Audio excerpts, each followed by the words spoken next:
झारखंड में सियासी हलचल के बीच बड़ी खबर सामने आ रही है। हेमंत सोरेन तीसरी बार झारखंड के मुख्यमंत्री बनेंगे और 7 जुलाई को हेमंत सोरेन तीसरी बार मुख्यमंत्री पद की शपथ लेंगे। राज्यपाल सीपी राधाकृष्णन ने शपथ ग्रहण की तिथि तय कर दी है। 7 जुलाई को हेमंत सोरेन तीसरी बार झारखंड के मुख्यमंत्री के तौर पर शपथ लेंगे।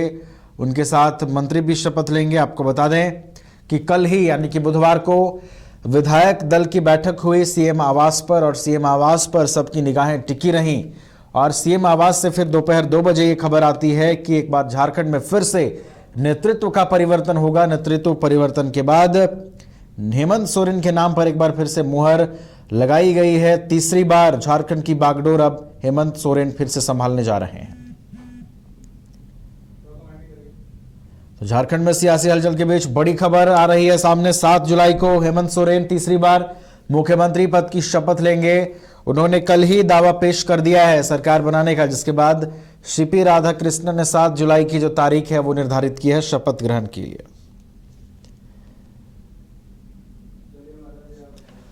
पूरी जानकारी के साथ bureau chief Madan phone line पर हमारे साथ जुड़े हुए हैं। मदन का रुख कर लेते हैं। मदन, 7 जुलाई को बताया जा रहा है कि तिथि निर्धारित हुई है हेमंत सोरेन के ताजपोशी की, क्या अपडेट है आपके पास? बिल्कुल, देखिए जिस तरह से कल राजनीतिक हालात यहाँ पर बदले हैं, ऐसे में राजभवन पहुंचकर पहले चंपे सोरेन ने इस्तीफा दिया और उसके बाद फिर हेमंत सोरेन ने अब सरकार बनाने का दावा पेश किया है। तो अब जो खबरें आ रही है उसमें 7 जुलाई को मुख्यमंत्री के तौर पर हेमंत सोरेन जो है वो शपथ लेंगे। तो अब इसकी तैयारी जो है पूरी जोरों शोरों से चल रही है।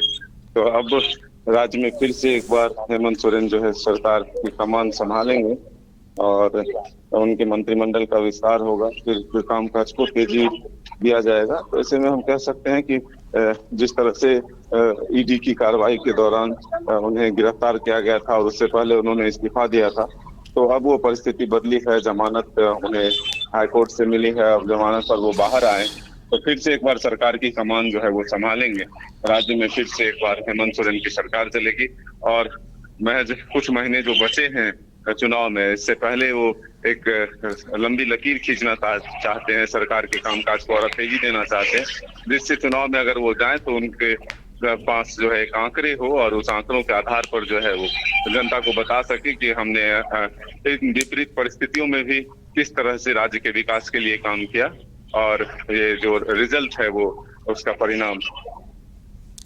चलिए, तो एक बार फिर से हेमंत सोरेन नेतृत्व करेंगे झारखंड में सरकार का। उनके हाथों में एक बार फिर से बागडोर संभालेंगे वो, और चुनावों से पहले हेमंत सोरेन के लिए एक बड़ी चुनौती होगी। चुनावों से पहले एक बार फिर से सत्ता की चाबी उनके पास आ रही है। किस तरीके से अब वो इन बचे हुए महीनों में कामकाज संभालते हैं, ये देखना भी दिलचस्प होगा और एक बड़ी जिम्मेदारी का निर्वहन अब हेमंत सोरेन को करना है। बहुत बहुत धन्यवाद मदन हमारे साथ जुड़ने के लिए और पूरी जानकारी के लिए।